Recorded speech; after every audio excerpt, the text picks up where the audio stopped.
পর্যটন নগরী কক্সবাজার। সাগরের টানে নানা বয়সী মানুষের ভিড় থাকে বছর জুড়ে। সৈকতের সুগন্ধা, লাবণী, কলাতলি সহ বিভিন্ন পয়েন্টেই নোনা জলে উচ্ছ্বাসে মাতেন পর্যটকরা। চলতি মাস থেকে শুরু হয়েছে পর্যটনের মৌসুম। তবে দেশের রাজনৈতিক অস্থির পরিস্থিতিতে সহিংসতার আতঙ্কে পর্যটকরা, যার প্রভাব পড়েছে কক্সবাজারের পর্যটন খাতে। এখানে মানুষ আসে শুধু উৎসব করার জন্য। এখানে যদি আপনার কোনো ধরনের নাশকতা সৃষ্টি হয় বা কোনো ধরনের ককটেল বিস্ফোরিত হইলো বা কোনো ধরনের আপনার আইন শৃঙ্খলা অবনতি হইলো, তাহলে এখানে পর্যটক আসা প্রায় বন্ধ হয়ে যাবে, মানুষ আতঙ্কিত হয়ে যাবে। দেশের এই পরিবেশটা যে অনিশ্চয়তার দিকে যাচ্ছে, এটা একটা দরকার যে খুব তাড়াতাড়ি একটা সলিউশন দরকার। রাজনৈতিক অস্থিরতা যেটা কাজ করতেছে, এই ক্ষেত্রে আমরা বাঙালিরা আসলে খুব ঝামেলার মধ্যে পড়ে যাই।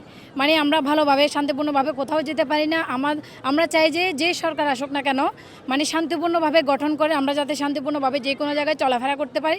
এমন পরিস্থিতিতে উদ্বিগ্ন পর্যটন সংশ্লিষ্ট ব্যবসায়ীরা। তারা বলছেন, গেল কয়েকদিনে দফায় দফায় বাতিল হয়েছে হোটেল মোটেলের অগ্রিম বুকিং। এতে ভরা মৌসুমেও লোকসানের শঙ্কা ভর করেছে তাদের মনে। গেস্টের আনাগোনা একটু কম, সো দেখি সামনেগুলোতে তেমন বুকিং নাই আমাদের। আপনার ফ্যামিলি নিয়ে আসবেন, ঘুরে যাবেন, এটা আপনি নিজেও চাবেন, কিন্তু যখন দেখবেন যে আপনার জীবনে কোনো নিরাপত্তা নেই, তখন আপনি কেন আসবেন কক্সবাজারে? আমরা যারা ব্যবসায়ী এবং স্থানীয় লোকজন প্রত্যক্ষ এবং পরোক্ষভাবে আমরা কিন্তু পর্যটনের উপর নির্ভরশীল। রাজনৈতিক পরিস্থিতি এবং বিভিন্ন অস্থিতিশীলতার কারণে আমাদের পর্যটন ব্যবসার বিরূপ প্রভাব পড়ছে বলে আমরা মনে করছি। এভাবে যদি চলতে থাকতে তাহলে আমাদের এই সেক্টরটা মুক্ত করে পড়বে। পাশাপাশি আমরা যারা ব্যবসায়ী আছি তারা বিশাল অঙ্কের একটা ক্ষতিগ্রস্ত হব। তবে পর্যটকদের নিরাপত্তায় কাজ করছে ট্যুরিস্ট পুলিশ। যে কোনো অপ্রীতিকর ঘটনা এড়াতে প্রস্তুতির কথা জানালেন পুলিশের এই কর্মকর্তা। সকল স্টেক হোল্ডারদেরকে আমরা হুঁশিয়ারি করে দিয়েছি, কোনো অ্যাঙ্গেল থেকে যেন পর্যটকদের হয়রানি না করা হয়।